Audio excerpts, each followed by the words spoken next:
What is the difference between EQ and IQ? Many people confused about this meaning. I have many question was asked me EQ or IQ make high income. This video I will make you clear about the IQ and EQ. First you have to understand the meaning of this both words. IQ stand for Intelligence Quotient. IQ is used to determine academic abilities and identify individuals with off-the-chart intelligence or mental challenges. EQ stand for Emotional Quotient. Is defined as an individual's ability to identify, evaluate, control, and express emotions. People with high EQ usually make great leaders and team players because of their ability to understand, empathize, and connect with the people around them. 5 components of emotional quotient. When considering emotional intelligence, we look both internally and externally. EQ considers how we think about ourselves and how we think about and act toward others. 1. Self-awareness is the ability to recognize and understand your moods, emotions, and drives, as well as their effect on others. 2. Self-regulation is the ability to control or redirect disruptive impulses and moods and the propensity to suspend judgment and think before acting. In practice, it is your ability to influence your emotional clarity.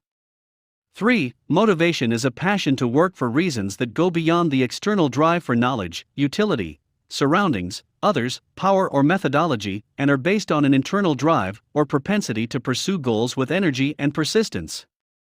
4. Empathy is the ability to understand the emotional makeup of other people and how your words and actions affect others. Summed up, it's all about assessing others. 5. Social skill is your ability to influence the emotional clarity of others through a proficiency in managing relationships and building networks. EQ and IQ, which is more important? At one point in time, IQ was viewed as the primary determinant of success. People with high IQs were assumed to be destined for a life of accomplishment and achievement, and researchers debated whether intelligence was the product of genes or the environment, the nature versus nurture debate. However, some critics began to realize that high intelligence was no guarantee for success in life. It was also perhaps too narrow a concept to fully encompass the wide range of human abilities and knowledge. IQ is still recognized as an important element of success, particularly when it comes to academic achievement. People with high IQs typically do well in school, often earn more money, and tend to be healthier in general. But today experts recognize that IQ is not the only determinant of life success. Instead, it is part of a complex array of influences, one that includes emotional intelligence. Many companies now mandate emotional intelligence training and use EQ tests as part of the hiring process.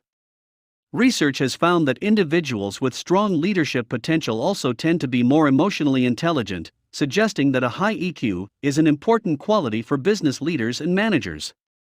For example, one insurance company discovered that EQ could play a vital role in sales success. Sales agents who ranked lower on emotional intelligence abilities such as empathy, initiative, and self-confidence were found to sell policies with an average premium of $54,000. Agents who ranked highly on measures of EQ sold policies worth an average of $114,000.